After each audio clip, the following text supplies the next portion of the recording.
Sa baba lang. Sa baba ng puno. Doon si Ate Joby na sa tapat na. Hindi. Ayun!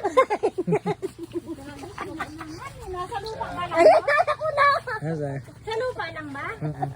Ha? Ano pa? Natukaw na! Dito. Parang yung doon sa ano yun, sa iba. Dito nilapit yun, nawala, kinuha na nila yun.